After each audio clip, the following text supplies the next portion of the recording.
on the News Channel 5 network. This is Morning Line.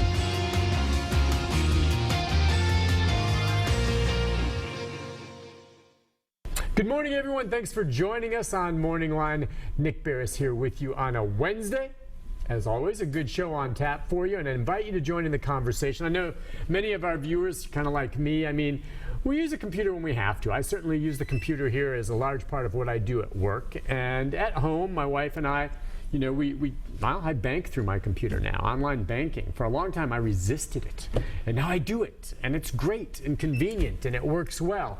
And at the same time, one of my misgivings was always, what about the security of this? And it's online out there, and could someone hack into it? And you always see those little padlocks on there that everything's secure. Or when you order something online and you have to include your, credit card number to pay for it, and you assume it's going to be secure, and you hope it is. And so far, knock on wood, it's worked out well for me. I haven't had my ID stolen or had anyone make unwarranted purchases, but you hear all the time about these major security breaches where companies like Target, Home Depot, hackers got in there and were able to gain access to personal information at many of these large stores that you and I shop at every day. Do you ever wonder, could this happen to me? And if they did steal this information from one of these large companies, how do they use it against me? Really tangibly, are people being taken? And what can you do more to protect yourself to that regard? So whether or not you're at home right now saying, Nick, I don't need this, I don't work on a computer. The truth is, somewhere, somehow, information about you is on a computer, whether you have a computer at home or not right now.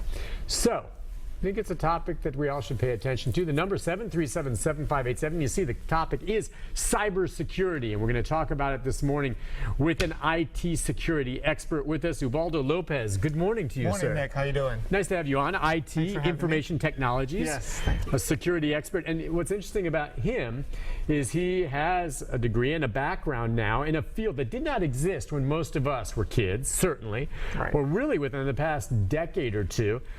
Talk about that. Really, you went to Lipscomb? Yes, I went to Lipscomb. I have a master's in information security from Lipscomb. How long have they been offering that? I was the second cohort to go through that program, so it's maybe 3 years old now. Relatively new and constantly evolving, yes, but it came about. Now, essentially, a degree in this and your background, what is it that you're trained to do? What have you been taught? Well, my specific field of study is managing the information security, IT security. Mm-hmm. So, managing firewalls, intrusion detection, intrusion prevention. Yeah. So, looking at logs and making sure that we're secure.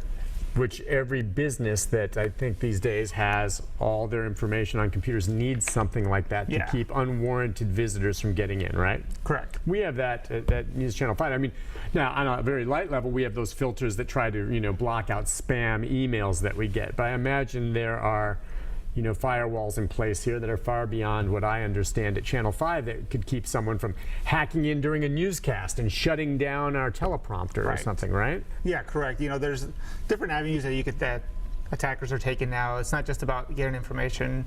A lot of them have political vendettas. A lot of, they want to take over something or just maybe listen in on your traffic and see what you're doing, and sell your information and see for advertisement dollars. So there's tons of stuff that they can look for. It's not just about stealing your name and social security number anymore. That's what I was going to ask you then. We've seen some of these big stories, and always, headlines, and we've covered it, the big companies, be it Target or Home Depot or some of these that had hackers somehow break in. And it can happen, it seems like, to any business. Oh, yeah. They had firewalls.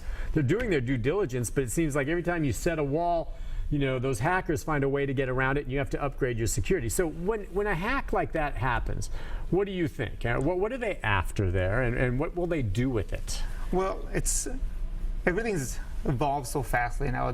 Attackers only have to find one way in, while companies have to protect themselves from several ways. Yeah. So it's easier to get in, but what they're looking for is anything they can get their hands on. Usually, like with the Target and Home Depot, all that information was sold on the black market, and the credit cards were made copies of, and anybody can go online and buy those cards and use it online, or buy a fake card and get it delivered to you and you use it at the store. So what they're doing is they're getting, say, if they hacked in, and they're getting my credit information. Let's say I had made a purchase at this store with my credit card, as I do all the time.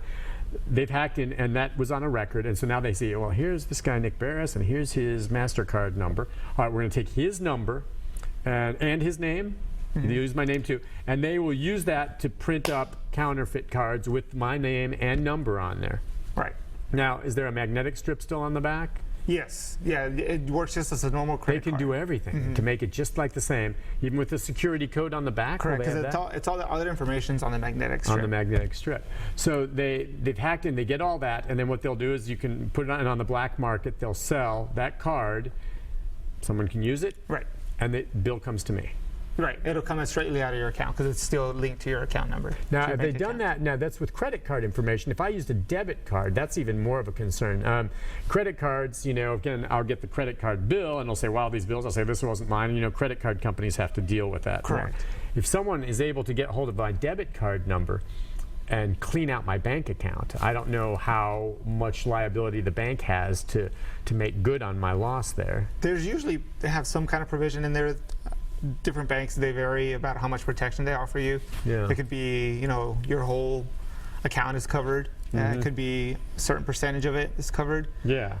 I know the bigger banks like Wells Fargo, Bank of America, they have provision, like I think Regions do it, they'll cover everything. Cover everything. But Up still, to $150,000. I'll tell you what, which is much more than I have in my account, but which is it'd just be stunning. You go in there and find it missing all of a sudden. You're like, where did all my money go? Yeah. I mean, it's very scary. I was looking at some of the information here Mary Elena put together, and there are various companies like LifeLock and BillGuard that try to monitor unwarranted purchases on your accounts.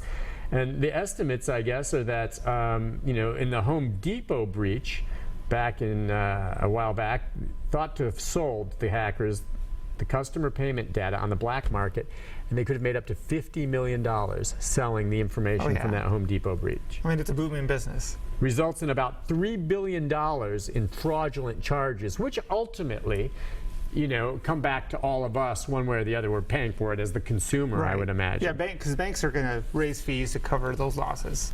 Is it hard to track these hackers by going in? Can they leave a trail that you can follow coming out to locate them? It really depends on what steps the companies are taking as far as what their logs are keeping and everything like that.